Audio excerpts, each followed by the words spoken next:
Hey guys, thanks for joining me here again. I am still in Costa Rica. I'm waiting to go out tonight, but I do have some time and I wanted to discuss some things that are still on my mind.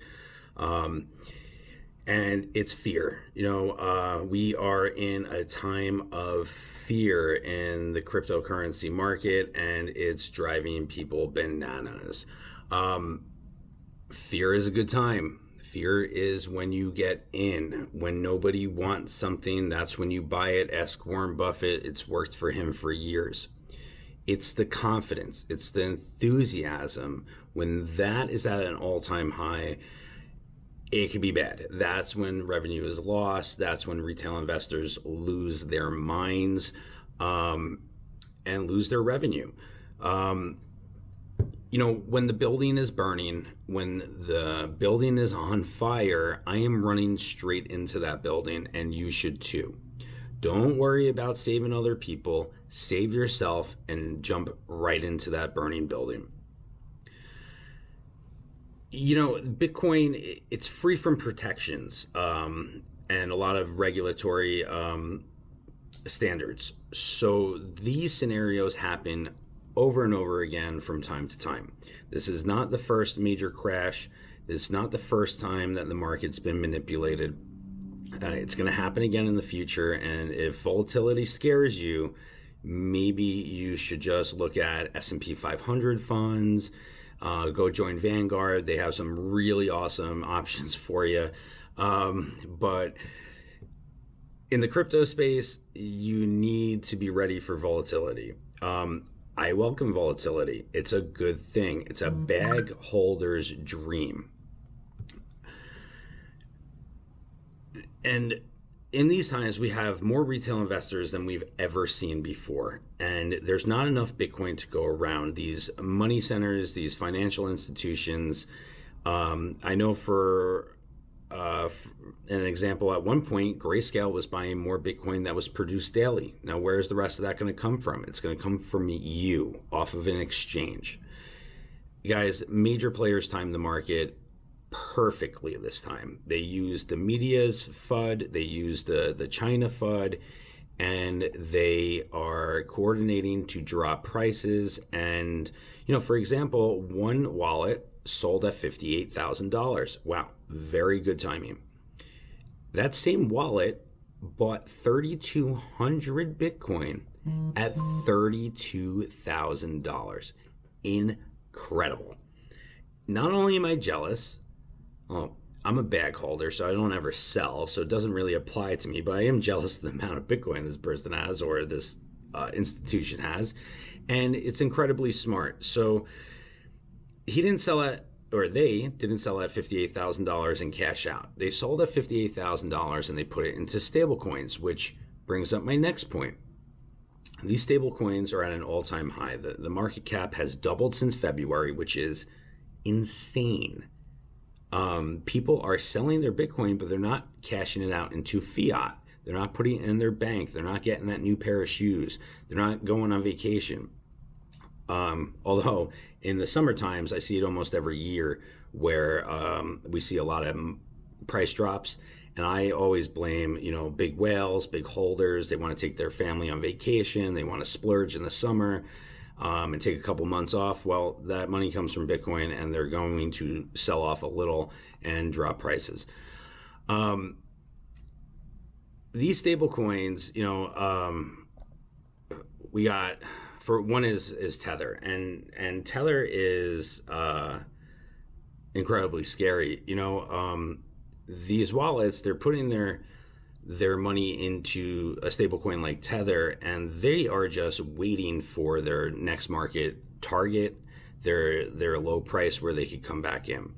But back to Tether, it's a scary foundation. I don't suggest putting your money in it. They have about 60 billion coins out there on the market, and they're saying it's tied to $1, whereas they only have about 3.8% of that locked up in fiat, where everything else is in outside assets, whether it's real estate or businesses. They don't quite tell you.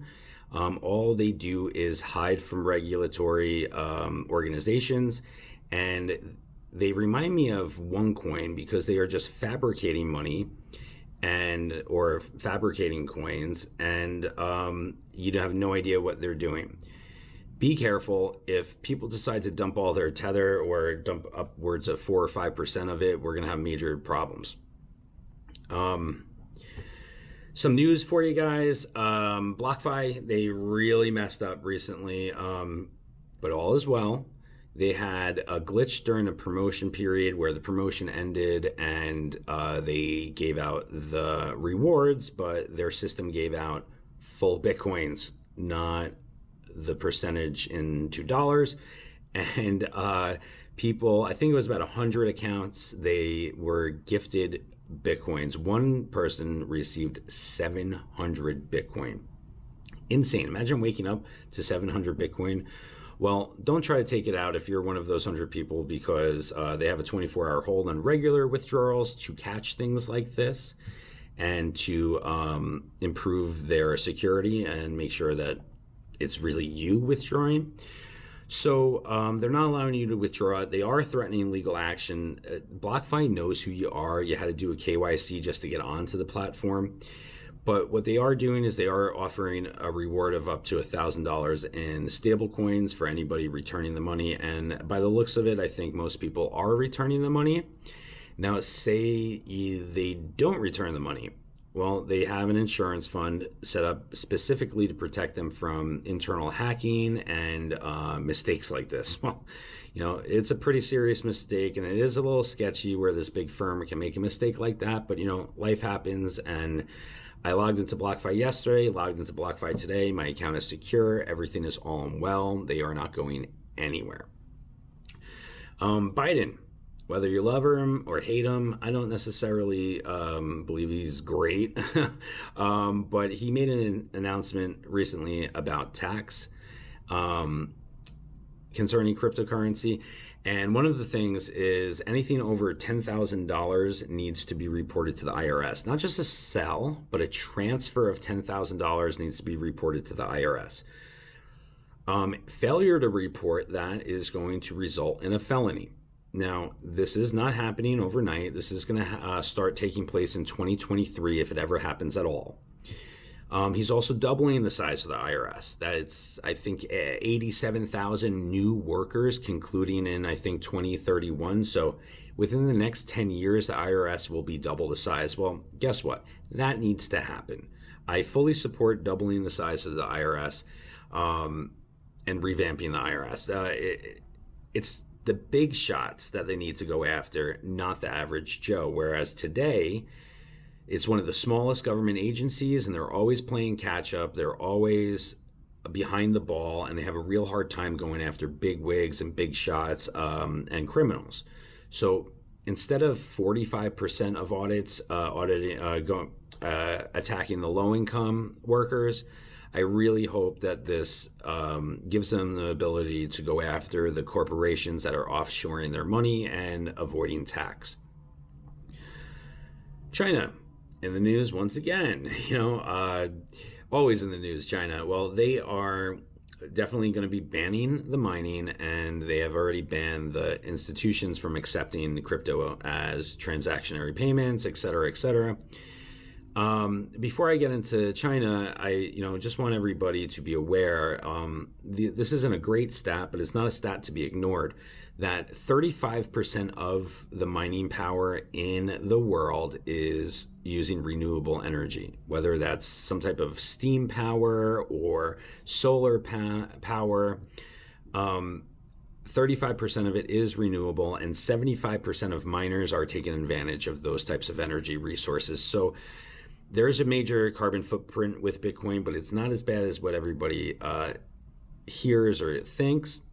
And China banning the mining of it will drastically drop the carbon footprint.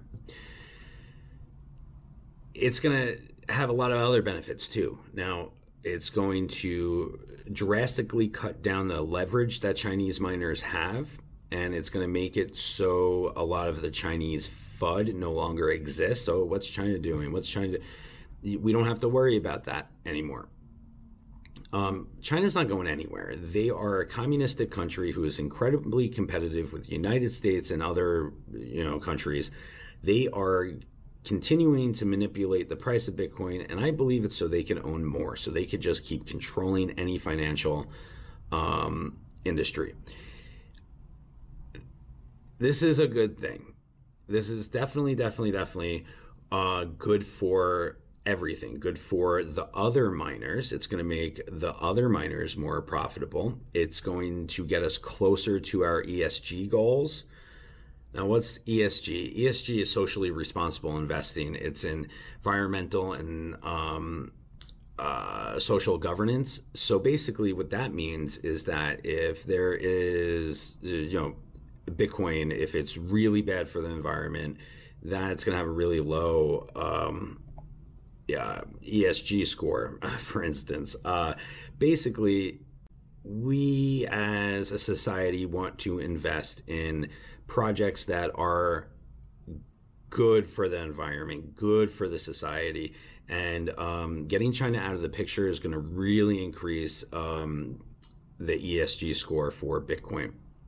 And I don't want to hear about hash rate, and if we lose all the Chinese miners, our hash rates are going to drop. Well, guess what? Bitcoin has protocols built in to protect the security of the coin. If we lose 80% of the hash rate, I think we're still going to be okay. Don't get crazy over China. They do this every 4 years, and they're going to do it 4 years from now. We are lucky this is happening. This is creating great opportunities for everybody. As long as you dollar cost average in, whether you're new or you are a veteran investor or trader, dollar cost average in.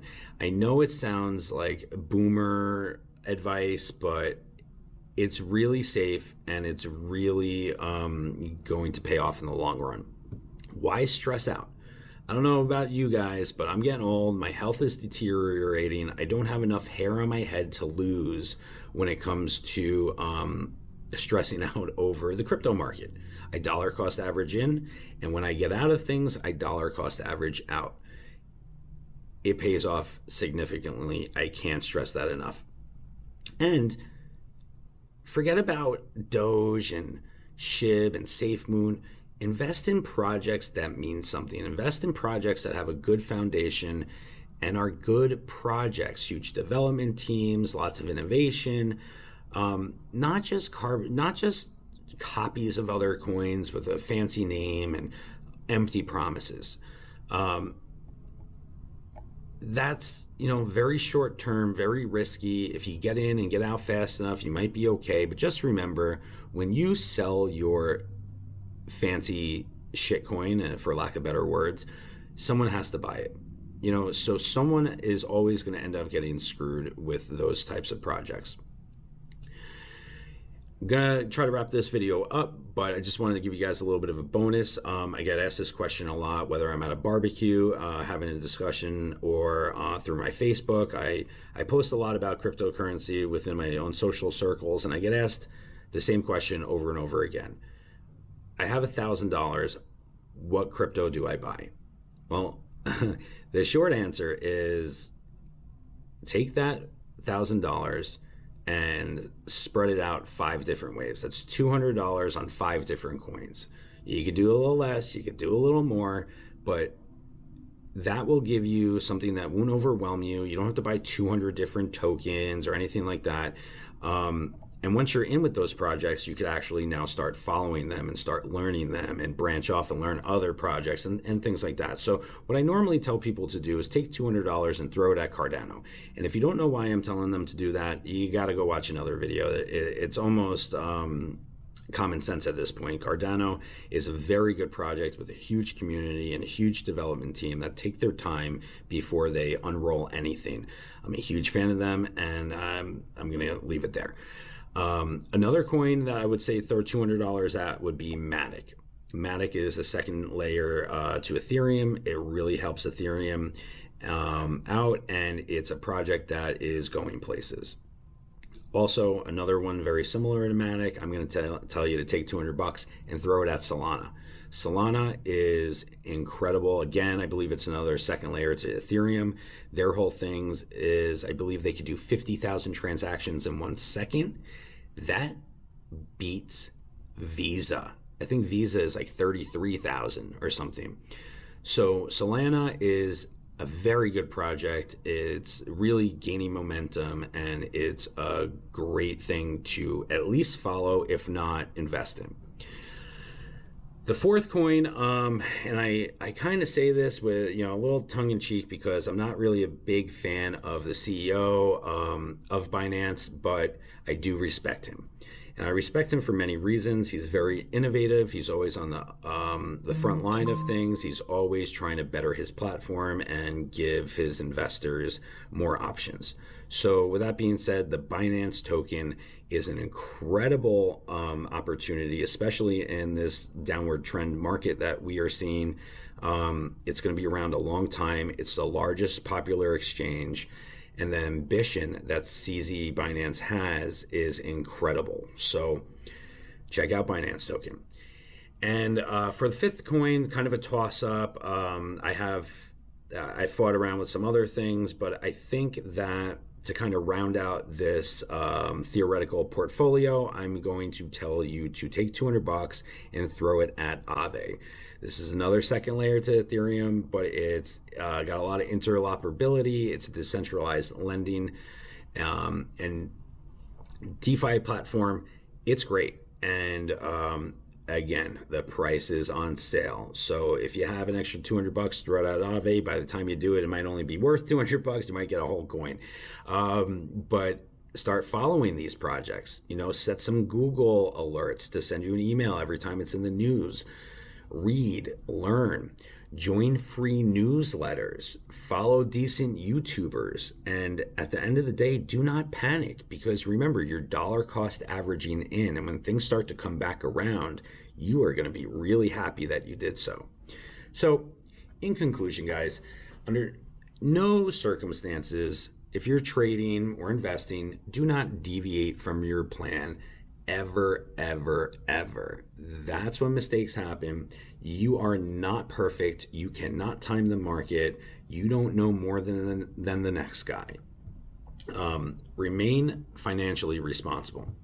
Take advantage of the lows when you can, but don't over leverage yourself. Don't refinance your house to buy any crypto. That is absolutely absurd. The money that you should be throwing at these projects is money that you can afford to lose or afford to not touch for 5 to 10 years. And if you know anything about Bitcoin, you know that if you buy it one time and you hold it for 4 years, you are almost guaranteed to make money. I don't believe anybody has lost money if they've held Bitcoin for 4 or more years. It's in the charts. We are still, if you pull back on the scroll wheel, like I said in my last video, we are still on the up. Also, have some risk management. Manage your bankroll. Protect your bankroll. I read a couple books when I was very heavily involved in poker tournaments, and the main thing that every book said that was very similar was your bankroll needs to be managed before you even hit the poker table. And not just your trading bankroll, your personal bankroll.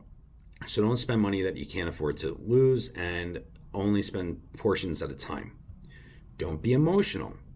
This will happen again. These crashes, it's part of cryptocurrency. If it's too much for you, then consider, the whole market funds at Vanguard, like I said.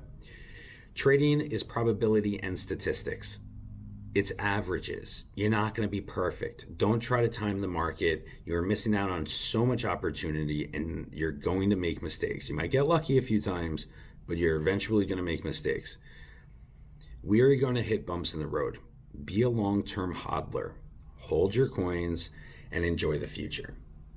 And with that being said, guys, thanks for watching. Please like and subscribe. It really helps motivate me. I want to keep making videos, and I want to keep expressing my thoughts to you. And have a good rest of your week. Take care.